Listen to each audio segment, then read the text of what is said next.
Assalamualaikum warahmatullahi wabarakatuh. Halo semuanya, bagaimana kabar kalian semua? Jumpa kembali dengan Ibu Ani Puji Lestari dalam pembelajaran Bahasa Indonesia. Dalam video pembelajaran kali ini, kita akan belajar mengenai teks deskripsi. Untuk lebih jelasnya, marilah kita simak penjelasan berikut ini.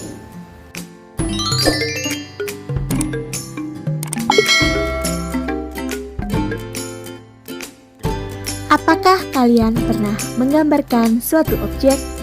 Jika pernah, objek apa yang pernah kalian gambarkan? Dalam video pembelajaran kali ini, kita akan belajar mengenai teks deskripsi. Apakah kalian tahu apa pengertian dari teks deskripsi? Teks deskripsi adalah teks yang menggambarkan suatu objek, keadaan, ataupun peristiwa. Deskripsi merupakan bentuk tulisan yang melukiskan sesuatu sesuai dengan keadaan sebenarnya, sehingga pembaca dapat melihat, mendengar, mencium, dan merasakan apa yang dideskripsikan. Teks deskripsi memiliki 3 struktur teks. Yang pertama yaitu bagian identifikasi. Identifikasi berisi gambaran mengenai objek yang akan dideskripsikan. Struktur yang kedua yaitu deskripsi bagian. Bagian deskripsi bagian berisi bagian-bagian objek yang akan dideskripsikan. Bagian yang ketiga yaitu penutup atau kesimpulan. Simpulan atau kesan merupakan bagian yang berisi kesimpulan atau kesan mengenai objek yang telah dideskripsikan. Jadi dapat kita simpulkan, teks deskripsi memiliki 3 struktur. Yang pertama yaitu identifikasi, yang kedua deskripsi bagian, dan yang ketiga simpulan. Perhatikan contoh teks deskripsi berikut ini. Rumah mungilku yang baru. Teks tersebut memiliki struktur yang pertama yaitu identifikasi. Bagian identifikasi terdapat pada paragraf pertama.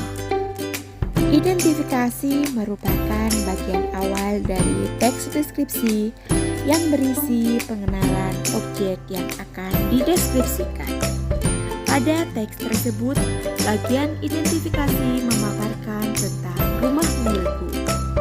Struktur yang kedua yaitu deskripsi bagian. Pada teks tersebut, deskripsi bagian terdapat pada paragraf kedua dan juga paragraf ketiga. Paragraf kedua dan ketiga disebut deskripsi bagian karena memaparkan bagian-bagian objek yang digambarkan. Objek yang digambarkan yaitu rumah mungilku. Struktur yang ketiga yaitu simpulan. Bagian simpulan terdapat pada paragraf terakhir atau paragraf keempat. Bagian kesimpulan berisi simpulan atau kesan dari hasil pengamatan penulis terhadap objek yang digambarkan. Teks deskripsi memiliki beberapa unsur kebahasaan. Yang pertama yaitu menggunakan kalimat perincian untuk mengkonkretkan.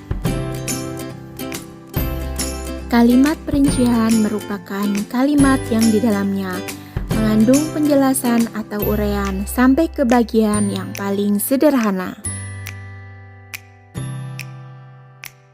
Kaidah bahasa yang kedua yaitu menggunakan kalimat yang menggunakan serapan panca indera.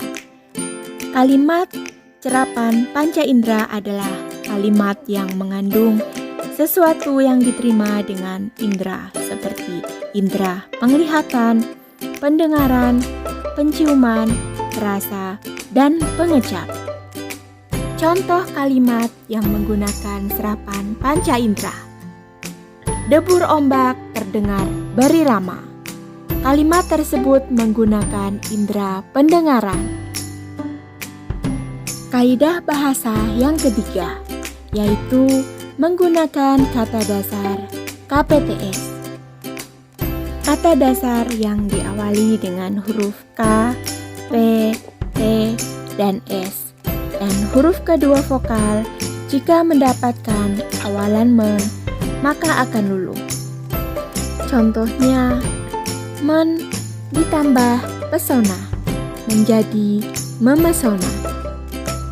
Kata dasar KPTS jika huruf kedua bukan vokal atau huruf konsonan, maka tidak luluh.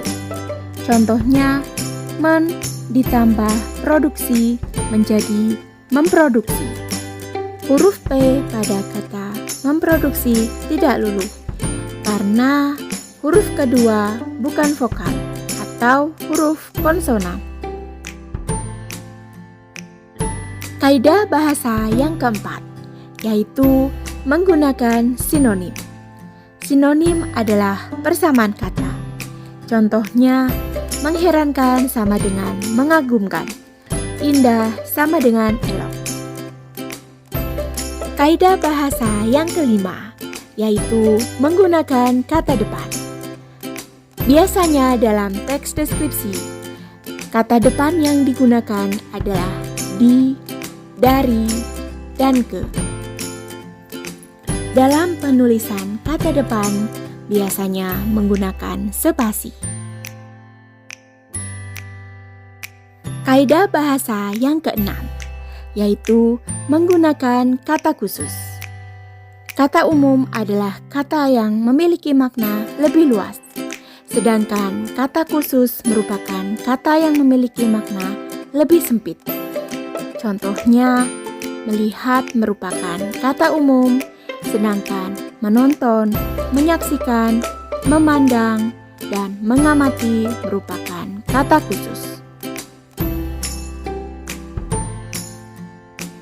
Kaidah bahasa yang ketujuh, yaitu menggunakan kalimat bermajas personifikasi. Apakah kalian tahu apa itu majas? Majas adalah gaya bahasa yang digunakan penulis untuk menyampaikan sebuah pesan secara imajinatif dan kiasan. Majas personifikasi adalah majas yang membandingkan benda mati seolah-olah hidup seperti manusia. Pernahkah kalian menulis majas personifikasi? Berikut Ibu berikan contoh dari majas personifikasi. Angin laut mengelus wajahnya. Di sini, angin laut diibaratkan hidup seperti manusia. Untuk contoh-contoh yang lainnya, kalian dapat mencari di internet atau media yang lainnya. Kaidah bahasa yang terakhir, yaitu menggunakan huruf kapital dalam teks deskripsi. Dalam penulisan teks deskripsi, biasanya harus memperhatikan penulisan huruf kapital.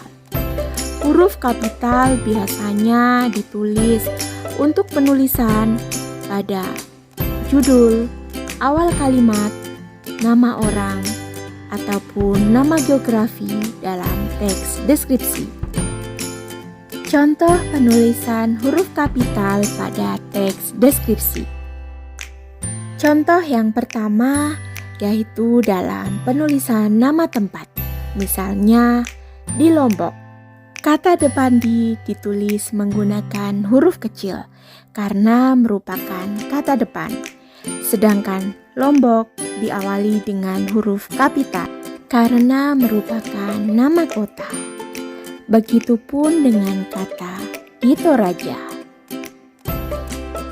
Jadi dapat kita simpulkan unsur kebahasaan teks deskripsi terdiri dari 8. Yang pertama, menggunakan kalimat perincian untuk mengkonkretkan. Yang kedua, menggunakan kalimat yang menggunakan serapan panca indera. Yang ketiga, menggunakan kata dasar KPTS. Sedangkan yang keempat, menggunakan sinonim. Yang kelima, menggunakan kata depan di, dari, dan ke. Yang keenam, menggunakan kata khusus. Yang ketujuh, menggunakan kalimat bermajas personifikasi. Dan yang terakhir, menggunakan huruf kapital. Semoga dari penjelasan tersebut kalian dapat memahami struktur dan kaidah kebahasaan dari teks deskripsi. Untuk pembahasan selanjutnya, kita akan membahas mengenai langkah-langkah dalam menulis teks deskripsi. Langkah-langkah menulis teks deskripsi. Sebelum kalian menulis teks deskripsi, alangkah baiknya kalian memahami langkah-langkah dalam menulis teks deskripsi. Untuk langkah yang pertama, yaitu menentukan topik yang akan dideskripsikan. Menentukan topik artinya kalian harus menentukan objek yang akan dideskripsikan. Objek yang akan kalian deskripsikan dapat berupa orang, tempat, benda, binatang, ataupun yang lainnya. Objek yang kalian tentukan harus bersifat khusus, karena dengan begitu kalian akan lebih mudah dalam mendeskripsikan. Untuk langkah yang kedua, yaitu kalian harus bisa menentukan perincian teks. Nah, perincian teks ini berisi tentang struktur teks deskripsi. Jadi, teks deskripsi yang akan kalian tulis harus memuat 3 struktur. Untuk yang pertama, yaitu mencakup identifikasi, kemudian yang kedua mencakup deskripsi bagian, dan yang ketiga mencakup penutup ataupun kesimpulan. Nah, dengan menentukan perincian, maka teks yang akan kalian tulis akan memiliki struktur teks yang lengkap ya.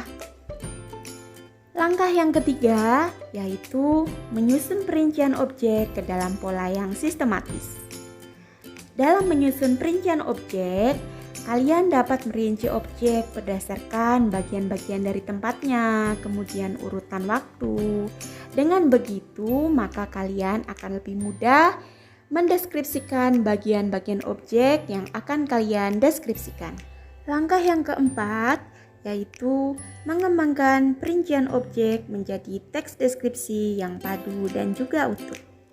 Nah, setelah kalian menyusun perincian objek, maka perincian-perincian tersebut kalian kembangkannya menjadi sebuah teks deskripsi yang padu dan juga utuh.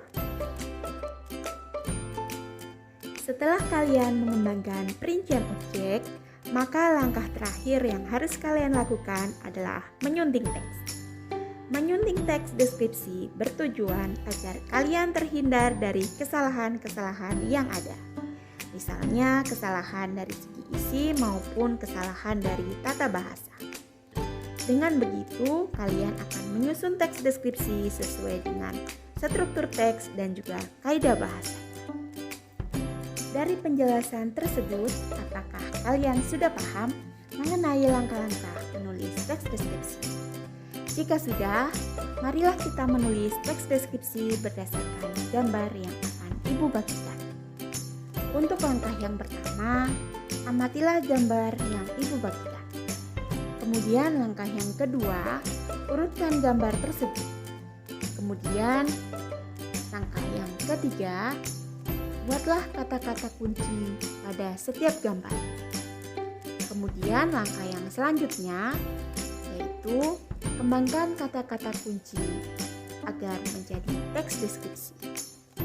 Setelah kalian mengembangkan kata-kata kunci, susunlah teks deskripsi dengan memerhatikan struktur dan kaidah bahasaan. Setelah kalian bisa menyusun teks deskripsi, jangan lupa kalian menyunting teks tersebut agar kalian dapat terhindar dari kesalahan baik dari segi isi maupun penulisan.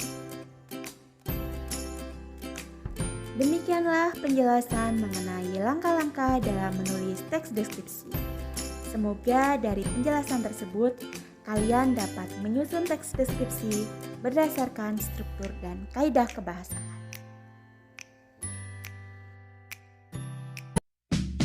Demikianlah video pembelajaran kita kali ini.